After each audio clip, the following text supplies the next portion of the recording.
And now it's time for Coach's Comments presented by Southside Auto Tech. Cristiano Simonetta with you, joined alongside by Stars head coach and GM Chris Michael. And Mike's big 6-2 victory for your club over the Sioux Falls Stampede. Let's take it back to January 29th. You lost 10-4 in your own building against this team. You knew this game was coming up on the calendar. How do you think your guys performed? They were excellent from start to finish. We had the best day we've had all season, and now it's time to build on it. And from the morning skate to the bus ride and to our preparation, and our guys didn't forget that. None of us did, and extremely proud of our group right now.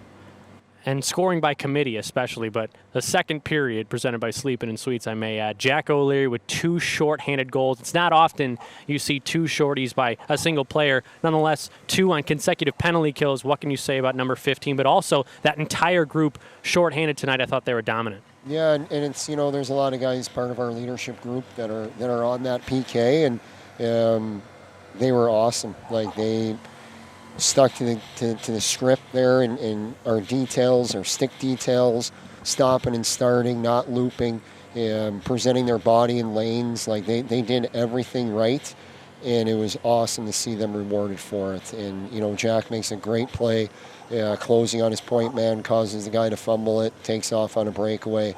Nice little 5-hole goal there. And then the second one, Jack Horbach, I can't speak enough about that kid. He's listed as a defenseman. He's playing as a D. We throw him up front as a forward on the PK, goes down on a 2-on-1 and makes a big-time play over to Jack O'Leary. And you know what? Credit to all those guys. They came prepared, they came with a purpose, and they executed. And we need more of it. And you saw a lot of mental toughness tonight. So that goal from Will Dineen goes in, questionable at best. You're up 3-1, and what happens after that? A couple of sequences, you kill off a penalty. Yu Sato, his first goal in the USHL at 1:35 in the third period. Then Garrett Pinonimi scores on 4-on-4, so it's 4-2. Still a lot of time for a lethal offense like Sioux Falls to get back into it, but you guys kept pushing. How proud were you of your guys with that willingness to compete despite everything that's out of their control? You always like to say you like to take things into your hands. It looks like you did that for 60 minutes. Yeah, we have to focus on controlling what we can control. We have to keep our emotions at bay when things don't go right and respond. And it's something that we've talked about all year.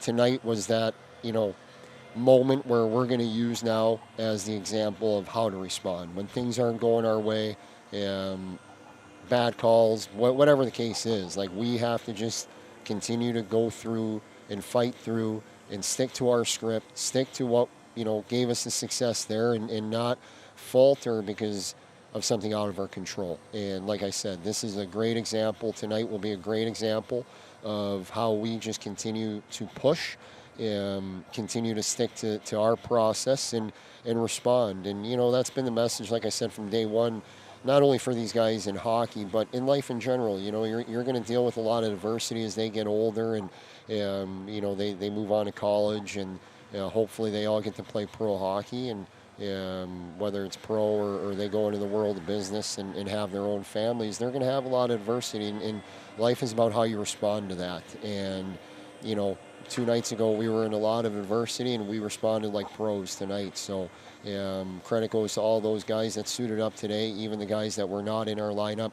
They brought a positive influence to our group all day, and that was a team win through and through, and we need to continue to build off that and continue to do it together. That's the only way it's going to happen. One last question for you, Mike. Your group will be tested once again Friday night in Tri-City, a building where you've gotten a victory and you've lost in overtime as well.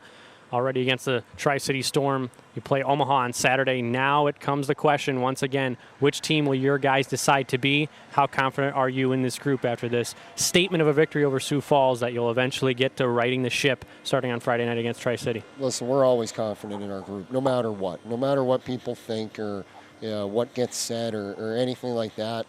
It's all about us. And if the people that are there to support us, we welcome you. If you're not here to support us and stand behind us, then it is what it is. Like, you're in our way, and that's just the way it is. All we care about right now is getting home safe, taking care of our bodies, getting our pre-scout on Tri-City done. We obviously know them pretty well. They know us, and it's going to be a great battle.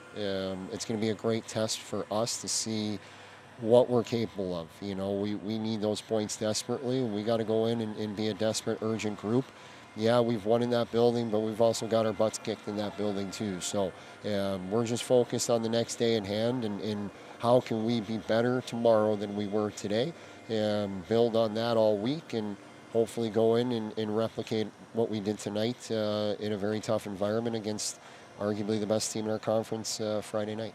Stars head coach and GM Chris Michael, everybody. Thanks so much for doing this, Mike. That was Coach's Comments presented by Southside Auto Tech Lincoln with a big 6-2 victory over the Sioux Falls Stampede.